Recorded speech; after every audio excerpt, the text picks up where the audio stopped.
Hello, Sherry Truler with Red Apple Auctions. Today, I want to talk about how I go about ordering the live auction items.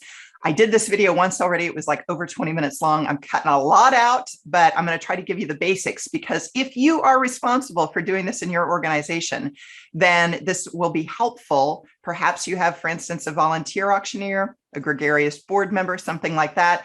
Otherwise, I would say leave this to the experts. Go ahead and let your auctioneer do this because I know I personally prefer to have a sense of how I'm going to order the items. It's important to me. So leave it to your professional auctioneer if you're working with one.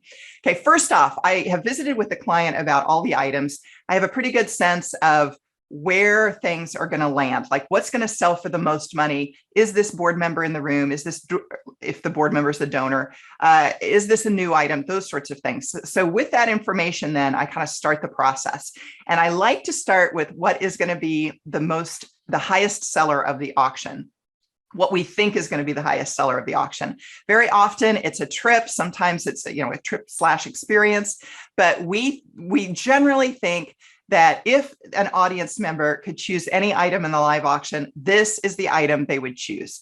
And if once I have that, I'm generally putting that at the end of the first third to the middle of the auction. So it's kind of a bell curve, but a little bit on the front end side of the bell curve, if that makes sense.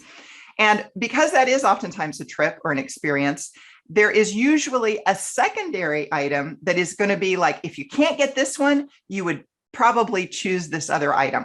So just for the purposes of example, let's say that our top item is going to be this beach house that has very few restrictions in York, Maine.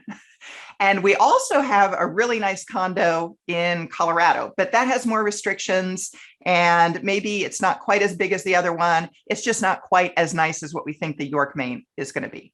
And so in that case, I want to sell York, Maine before I sell Colorado. The reason being is that if I'm a guest, I may have worked with some friends, like another couple, and we are really excited about this York, Maine house. Well, when we sell the York, Maine house in the auction, it might go so high that I, as a guest, am like way outpriced for it.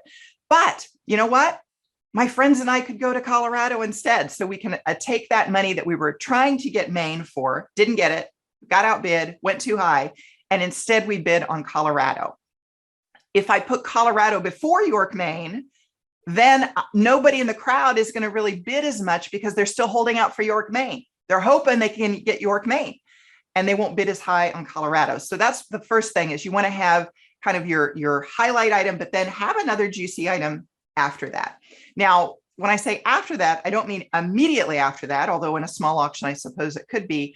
We don't want to keep all of our trips together, all of our sporting events together. You want to kind of spread them out because let's face it, not everybody is going to be buying a trip in your auction. Maybe we already have our plans. We know we got to go to graduation next year and we got 2 weddings that we got to head to and we're going to take our family vacation. Boom, our vacation weeks are used up. We can't be bidding on vacations at your auction, but there's other things that we could be bidding on as well. And so we want to be able to bid on those other items and see, maybe it's a dinner, maybe it's a sporting event, a concert tickets, whatever the case might be.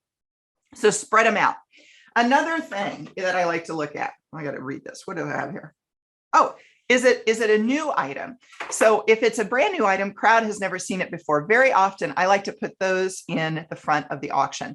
Now, if I have a ton of new items that the crowd's never seen before, I might put 2 at the beginning and 2 at the end, or first half, second half. But otherwise, I generally like to reward new items and put them more towards the front. The same consideration, by the way, if I know I've got the donor in the room, or if I know the donor has to leave, but if there's anything that sometimes we'll throw back to the donor, like, hey, anything, sometimes the donor wants to add in a description or a juicy tidbit, or sometimes they will automatically, spontaneously sell something twice. We have that happen a lot. If they see something is going really, really high and they have the capabilities to do 2 of them, it's not uncommon for them to run up to me and say, hey, we'll do this again. We'll do this again. And then we're making twice as much money for the nonprofit, which is always a good thing. So if the donor's in the room and I like, especially if I know they have to leave, that would be something I'm going to be putting more into the first part of the auction. Another tidbit. I like to have my first item be something that's relatively easy to sell and to describe. So for instance, I generally don't put trips as the first item, even if it's an inexpensive thing, because trips generally require a bit more of a description. Unlike 2 tickets to the ball game, that's a pretty straightforward, easy to understand item. Now, some auctioneers, and I used to do this, but some auctioneers like to do starter items, which is whereby we might sell something like a glass of water or a $100 bill. And the idea is that we're trying to encourage the audience to think in terms of generosity. It's not about what you buy, it's about what you give.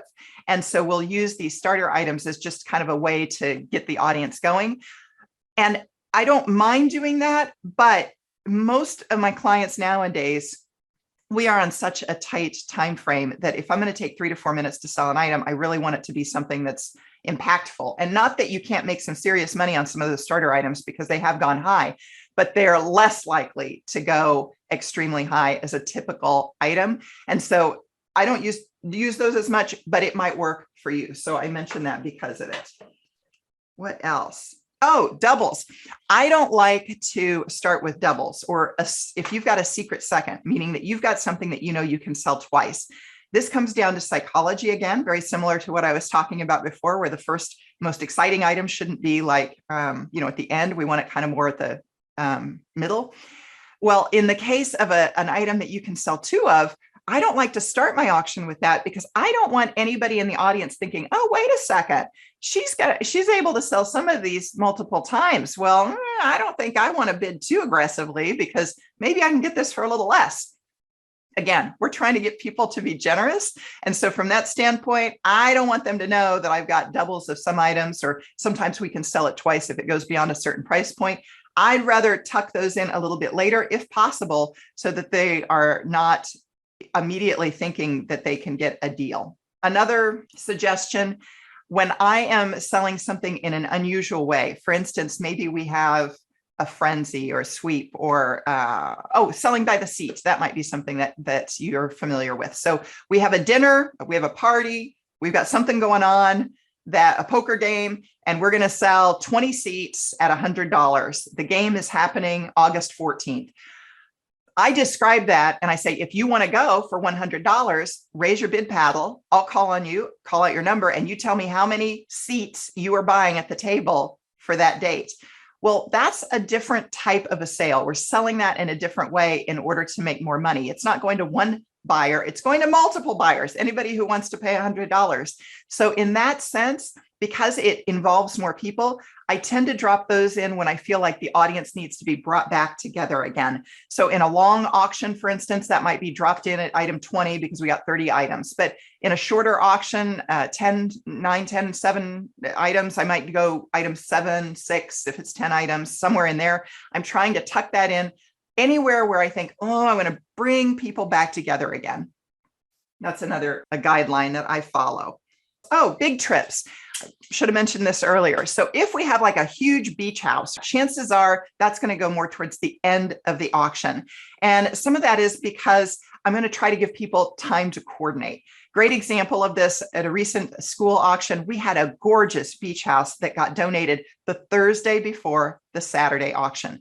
The couple had just bought the home. They gave excellent dates through the summer. This home slept 25, 27 people, huge home.